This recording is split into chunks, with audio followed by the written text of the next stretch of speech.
Hello everyone, Ceri the Crafter here, that's C-E-R-I the Crafter, and today I'm just going to take you along with part of a process I'm doing. Now, give you a bit of background. Now, this art journal, you've seen this art journal, there's a flip through of this art journal, I'll put it in the description box anyway. In this art journal, which is, I started a few years ago now, I started playing with doing faces, so I'm trying to find faces. Things like this, just trying to work out how to do faces. Now, some I copied this out of a magazine purely because I wasn't sure how to get the features in this angle. So this was copied from a magazine, and then everything else, including the hair, was all mine. There are a couple of more in here, I believe. That one I drew completely from scratch with no reference point whatsoever, just drew it. I feel like maybe one more in here. This one. And this was the first one I ever did, which again, this was drawn freehand. Just me getting to grips, and I really enjoyed the face process to the point which I decided to create myself a journal that was purely going to be faces. Now, whether they're human faces, animal faces, fish faces, magical creature faces, I didn't mind, but I thought, right, I want to create myself a journal for faces.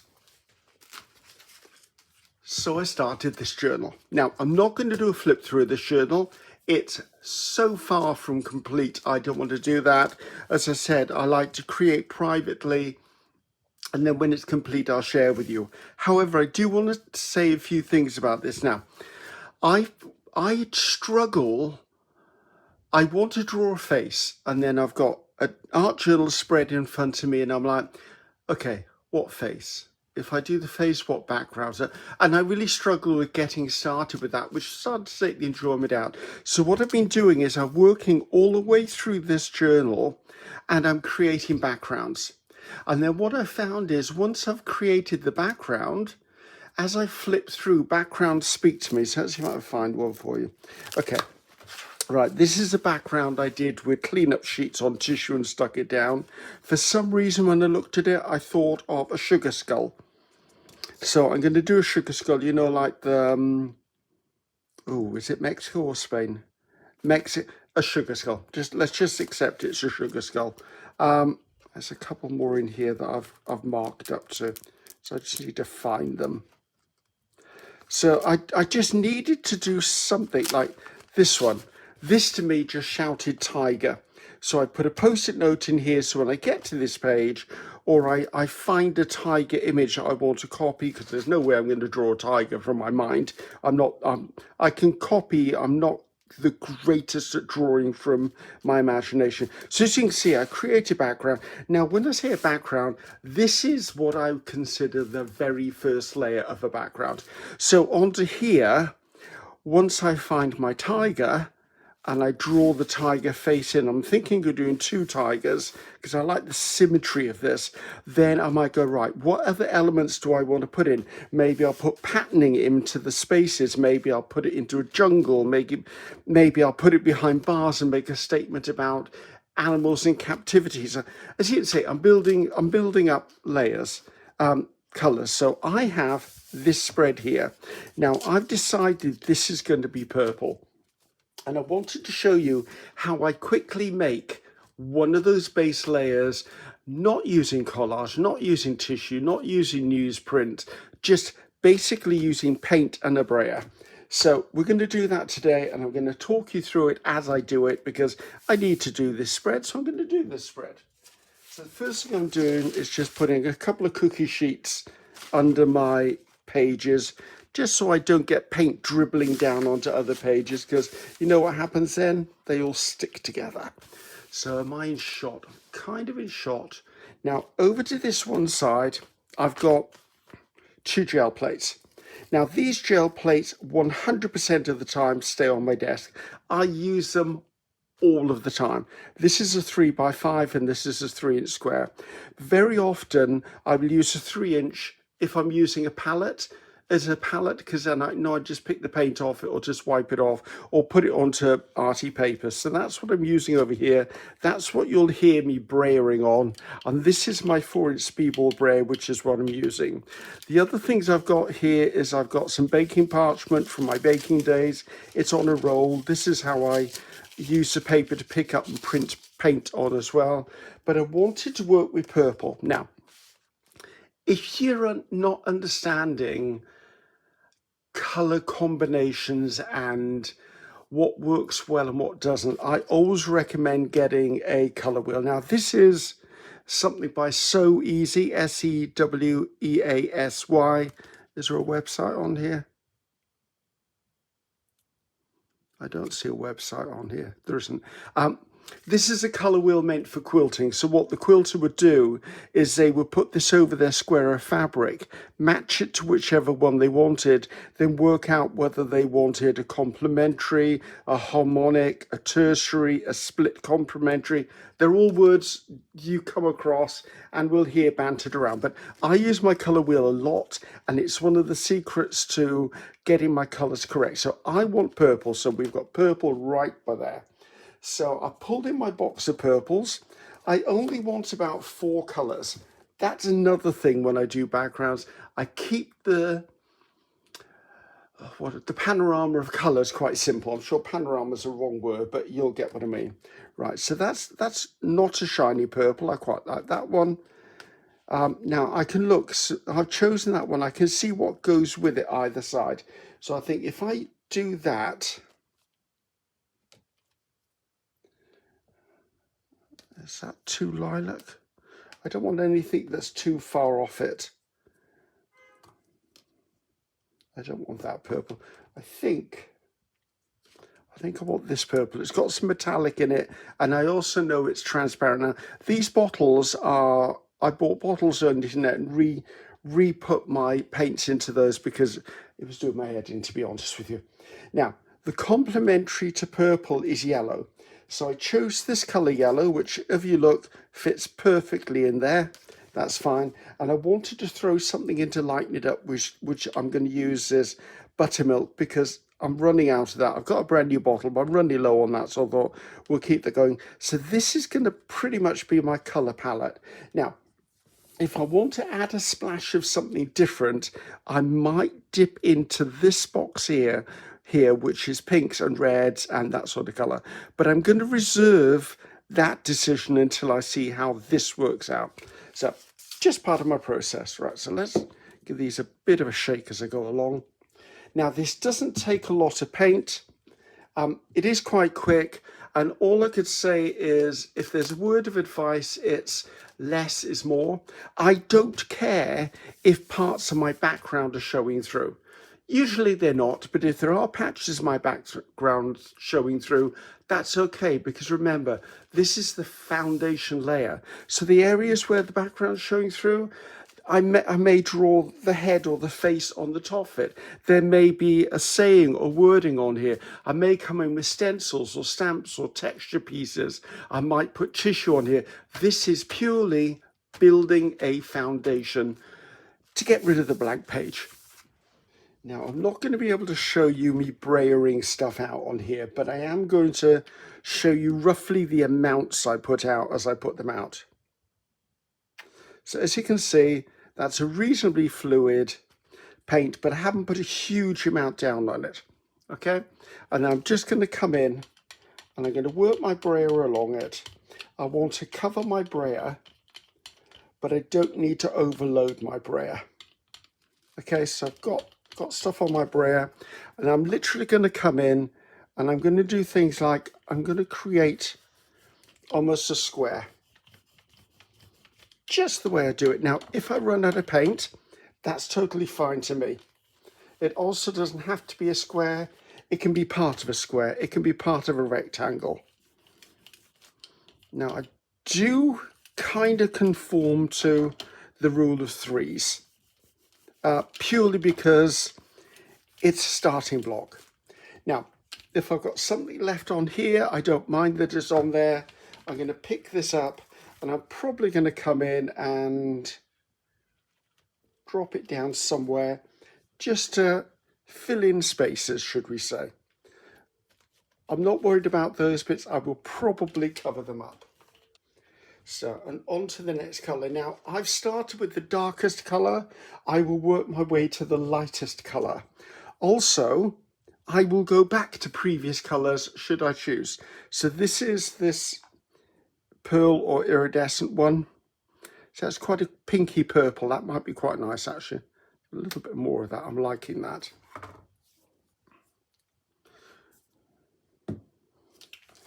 Again, well, I can do this with you seeing. I will do.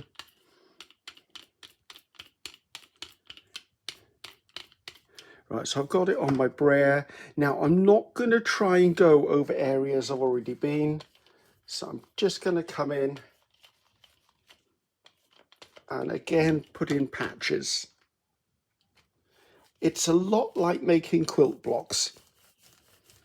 And that's just the style I want for this. As you've seen, I've got plenty of other things in this journal. I mean, as I said, I've got backgrounds made with brayer offs. I've got cleanup sheets in here. I've got lots of different versions of stuff in here already. So I'm basically just building, just trying to get myself to a point where I'm happy with what I've got. Now, because the stitching is there, I'm going to use my gel plate just to push down into there. And what that will do is it will actually help cover up that. Now this one's got quite a lump of paint on it, so I'm actually going to use my gel plate to lift a bit more off that one. So as you can see, building, building, building. Now I've got to these two colours. I'm going to come in now with a little bit of yellow. Now what I would recommend is, if your plate isn't completely clean and you've got a dark colour and you're going to put a light colour over the top of it, give it a bit of a wipe off or use a spare bit of paper to clean it up. I mean, you're not making a video at the moment, but I am, so I'm trying to be a bit concise or precise with my time here. Right, so again, I've got the next colour on the go. I don't mind there's a little bit of paint on there. So, coming in. Now, in the eventual thing, and you'll see it eventually when I've actually get the whole journal finished and share it, which is probably going to be a year or so, I should imagine, because I don't work that quickly when I'm working for myself. I like to take my time and enjoy the process. But you will maybe not even see these squares when I've completely finished everything off. That will just be down to how I'm feeling on the day as to what the direction is that this takes me. Also, as I'm doing this, I'm kind of thinking, what would the face be that goes into this? Not that I have to make the decision immediately. I do not. It just is part of my thought process. It's like, what is this saying to me? And for some unknown reason, my brain is saying it's saying hippo to me, like hippopotamus. It may be a tutu or something, you know, that sort of. You're bound to have seen it. Disney's done one. I've seen several versions of hippos in tutus, which is hysterical just to start with, to be honest with you. So we're getting to the point now where I want to start adding a little bit more of the lighter colour over the top. So I'm going to come in with that buttermilk colour. Now, if you have brayers of different widths, it's really useful. I don't really have a brayer that's smaller than this. What I do have is I've got, where is it? It's one of these, which I think was for leather making or something like that. It's certainly not meant for paint, but I use it for paint. So I've got, this is quite a fluid colour, this one. So I'm going to load up my brayer once again. I've got too much paint on my thing there. Right, so I'm going to fill this gap in here.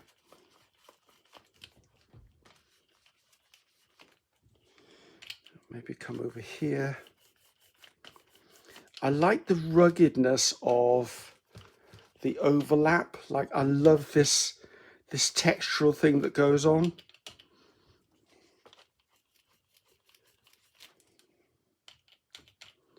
Let's put one up there. Right, I've got quite a bit of paint left on here, so I've got a paper over to this side. I'm just going to clean this up. So, right, that's how to clean up. Now, before I go on to the next layer, which will be reintroducing probably the darker colour, I'm going to come in with my bit of parchment paper, because across here, there will be paints at different depths and levels and thicknesses. So I come in and just press it down, and what I'm aiming to do is just remove any excess that's built up. I mean, it's very warm here today. Well, it's only 8 o'clock in the morning and it's very warm already. Now, see, I picked something up there. I don't mind if that transfers onto something else. If I've used lots of thick paints, this is where I thin them down.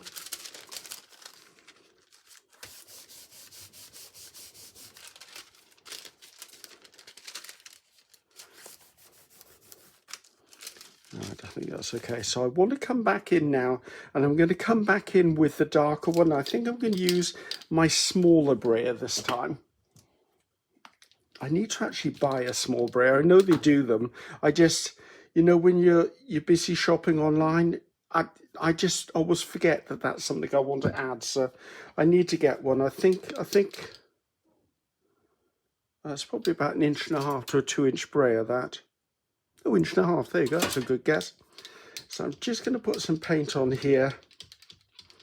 Now what I'm going to do is I'm going to focus on areas that I feel could do with some, what to say, joining up. So like here, if I run across here, that's fine with me. Also this area down here didn't print overly well. Wouldn't mind putting a little bit in here. Oh, actually that needs a little bit more as well.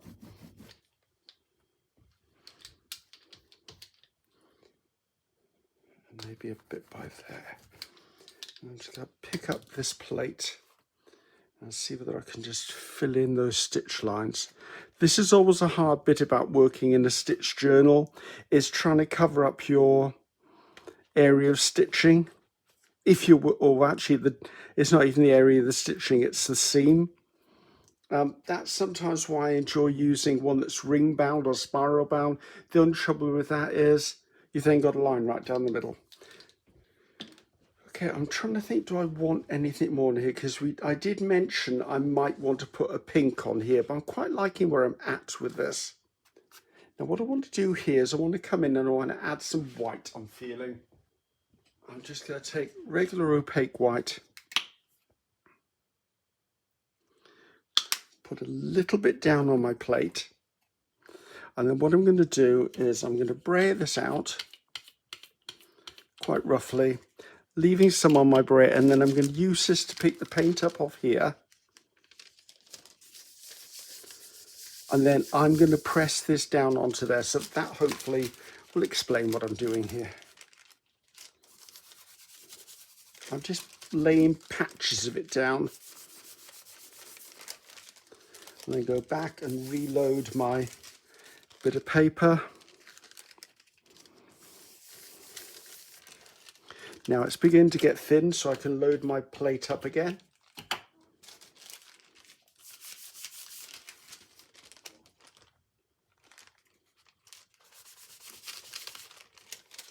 Now, this will obviously be influenced by the colours you're using. So just think wisely on those. Also, metallics are quite good in this process as well. As you can see, I used a pearl or a shimmer there, but metallics work quite well with this whole process.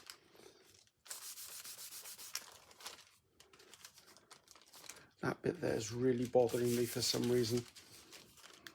And let's go there. Now it'll come to the point where your bit of baking parchment or greaseproof or what's the other one, freezer paper, and whatever you're using, it'll get to the point where it'll no longer pick up or put down, and that's because a layer of paint on it is enough. Right, and then I put these to one side, let them dry, and I use them in collage later. Some of the backgrounds in here are actually created with them. So I think I'm not a million miles off. I do think I said I wanted to maybe add some pink into this. I think I'd quite like to add a little bit of pink somewhere. This down here is kind of bothering me, and I don't know whether it's pink I want to add. I think I just want to put some yellow back into there. So let's take some more of the yellow. Let's see whether I can pick it up with this paper. Hopefully it'll let me do it.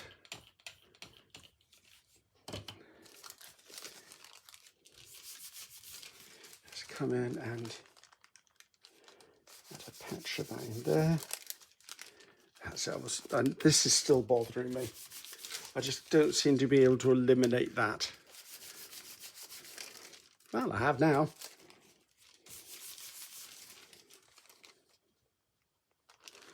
A little bit off the top of there. Down there.